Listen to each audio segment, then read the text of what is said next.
Bonjour, c'est Mimi Tricot. Nous allons voir aujourd'hui comment faire la maille serrée. C'est un point extrêmement intéressant parce qu'avec une seule technique, nous allons voir que nous pouvons faire 3 points différents.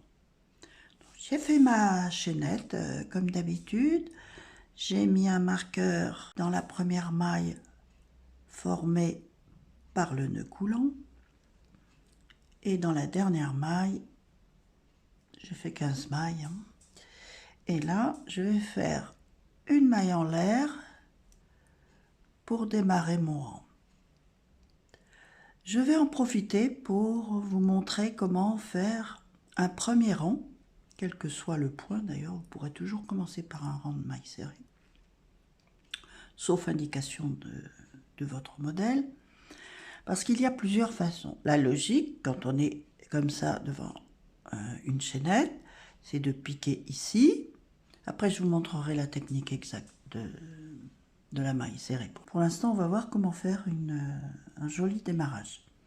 Donc, je fais ma première maille, j'ai piqué en plein cœur de la chaînette, entre les deux brins, comme ça. Sauf que si je prends un peu plus de temps, mais que je retrouverai par la beauté de mon travail, je vais prendre un peu plus de temps donc, et je vais aller chercher en dessous le brin qui est en dessous la chaînette, et je vais piquer là.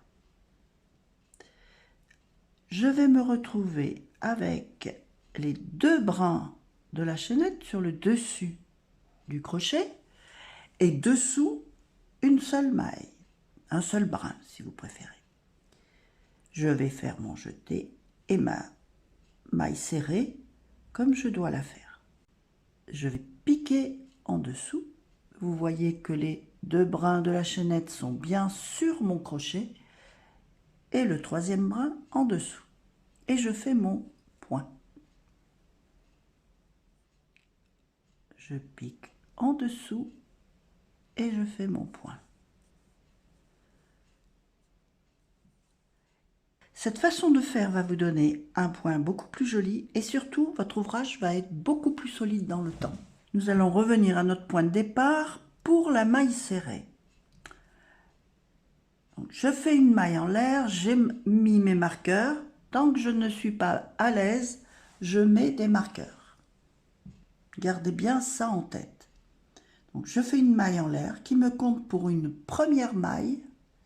Je vais donc aller piquer dans la deuxième maille en partant du crochet. Je vais, comme je vous l'ai dit tout à l'heure, chercher le brin du dessous et la maille serrée, c'est un jeté sur le crochet.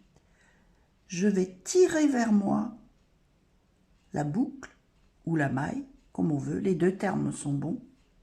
Je fais un autre jeté et là je vais faire glisser les deux mailles que j'ai sur le crochet.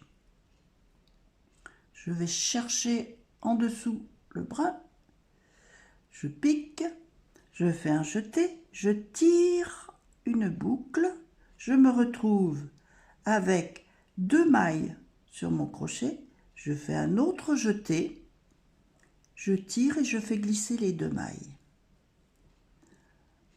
Je pique en dessous, je fais un jeté, je tire une boucle et je pique en dessous, je tire une boucle, je fais un autre jeté et je fais glisser les deux mailles. Et je recommence comme ça jusqu'au bout. Je vous retrouve à la fin du rang. Me voilà à la fin du rang. Je vais piquer en dessous pour faire ma dernière maille. Si j'enlevais mon marqueur, ce serait plus simple. Je fais ma dernière maille. Maintenant, je vais tourner mon ouvrage et je vais faire une maille en l'air pour tourner. Cette maille en l'air du départ, c'est pour mettre le point à bonne hauteur, le point qui va suivre. Je mets le marqueur dans cette première maille que je tricoterai au retour. Et là, la première façon de faire, on va piquer toujours dans la deuxième maille, pique, je fais mon jeté, je tire la boucle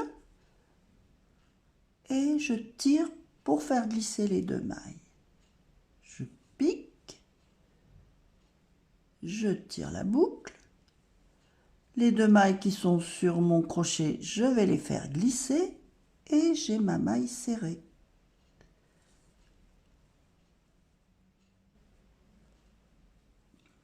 Je vais faire quelques rangs et je vous retrouve. Voilà ce que vous aurez au bout de quelques rangs de points de rose. Je vous dis à très vite pour la suite.